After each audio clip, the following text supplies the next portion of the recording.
کے غلام ہیں، سبھی کے چاہنے والے ہیں۔ صحابہ کے بغیر بھی ایمان مکمل نہیں، اہل بیت کے بغیر بھی ایمان مکمل نہیں۔ اللہ کے نبی صلی اللہ علیہ وسلم نے صحابہ کے بارے میں فرمایا الصحابی کالنجوم بأیہم اقتدیتم اہتدیتم، میرے صحابہ ستاروں کی طرح ہے، جن کی بھی اقتدا کرو گے ہدایت پاؤ گے۔ اہل بیت کے بارے میں فرمایا الا ان اہل بیتی فیکم مثل سفینۃ نوح من رکبها نجا من تخلف عنها ہلک، میرے اہل بیت تم میں حضرت نوح کی کشتی کی طرح ہے، جو سوار ہو گیا ہدایت پا گیا، جو پیچھے رہ گیا ہلاک ہو گیا۔ میں نے کہا یا اللہ ماجرا کیا ہے؟ صحابہ تو ستاروں کی طرح ہے، اہل بیت کشتی نوح کی طرح ہے، ہم بیٹھے خشکی پر ہے، جو خشکی پہ بیٹھا ہو نہ اس کا تعلق آسمان کے ستاروں سے ہوتا ہے، نہ اس کا تعلق کشتی سے ہوتا ہے۔ ماجرا کیا ہے؟ میں نے اللہ کا قرآن کھولا، اللہ کے قرآن سے میں نے پوچھا ستاروں کو بنانے کا مقصد کیا ہے؟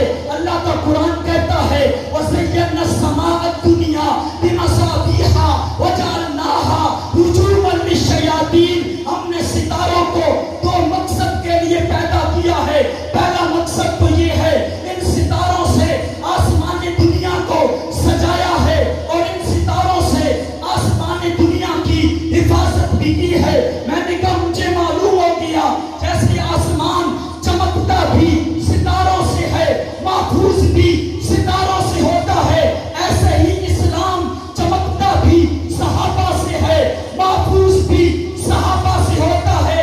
اللہ نے زینت بخشی ہے افلاک کو روشن تاروں سے، اسلام نے رونق پائی ہے محبوب خدا کے یاروں سے۔ ابو بکر و عمر ہے، سمع و بصر عثمان و علی ہے، قلب و جگر محبوب کی ہے، منظور نظر ہو کیوں نہ محبت چاروں سے، پوچھو تو ذرا اب یاروں سے ہوتے ہیں خفا کیوں سن کر، پوچھو تو ذرا اب یاروں سے۔ تاریخ صحابہ ثابت ہے قرآن کے 30 پاروں سے۔ مجھے جواب ملتا ہے ہاں صحابہ ستاروں کی طرح، اہل بیت کشتی نوح کی طرح۔ میں نے کہا یا اللہ بیٹھے تو خشکی پر، ایک اور روایت کی طرف توجہ کرنا چاہیے، تب جواب ملتا ہے۔ اللہ کے نبی فرماتے ہیں جب قرب قیامت ہوگا تو فتنے اس قدر آئیں گے کہ جیسے تسبیح کا دھاگا ٹوٹ جائے دانے پہ دانا گرتا ہے، ایسے فتنے آئیں گے۔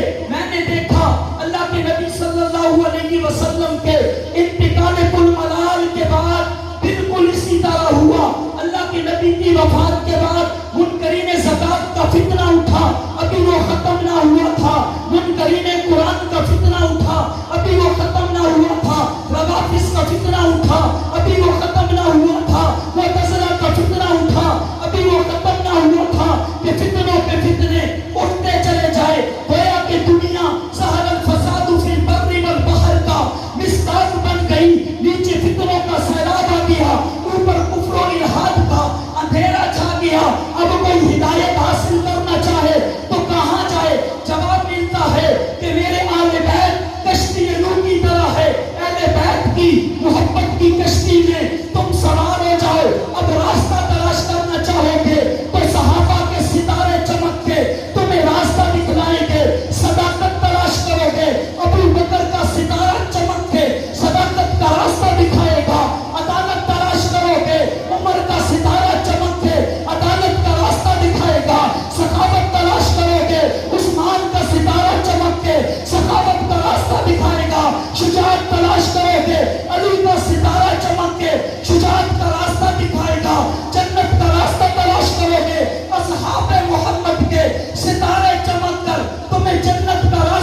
آج ہمارے درمیان ترجمان اہل سنت وکیل صحابہ والے بیت حضرت علامہ مولانا آصف معاویہ سیال صاحب، ان کی نظر کرنا چاہوں گا. جو لوگ ازل سے ہی وفاؤں کے امیر ہوتے ہیں، جو لوگ ازل سے ہی وفاؤں کے امیر ہوتے ہیں، وہ طوفانوں سے ٹکراتے ہیں، وہ گھبرایا نہیں کرتے، اور جن کے دل میں ہو صحابہ کی سچی محبت وہ خون میں نہاتے ہیں، وہ قتلایا نہیں کرتے. علی نو ابو ترابہ دن، علی نو لاجوابہ دن، علی کا نام چمنا بھی نبی والے صحابہ دن. علی میں یار جنت تھا، علی شیر خدا دا ہے، علی دی ہر ادا اندر مریضہ نہیں شفا دی ہے. علی دستار ولیاں دی، علی کردار نبیاں دا، علی مومن دا رہبر ہے، علی پرچار نبیاں دا، علی وحدت تے گلشن دا گلابہ کا تکیبو سی. علی سارے صحابہ چو نوابہ کا تکیبو سی. مرد جلال مرد ہنر بھیجنا پڑا، اونچے بدن پہ اونچا ہی سر بھیجنا پڑا. سب سے بڑی نبی کی حفاظت کے واسطے فولاد سے بھی سخت بشر بھیجنا پڑا. پڑھنے لگا تو زور جب جہالت کی فوج کا روئے زمین کے رب کو عمر بھیجنا پڑا. دعوت خطاب دینا چاہوں گا ترجمان اہل سنت وکیل صحابہ والے بیت خطیب نقطدان خطیب بدل حضرت علامہ آصف معاویہ سیال صاحب کو کھڑے ہو کے استقبال کیجئے گا. مہمان بھی قدردانی کیجئے گا. اٹھ مرد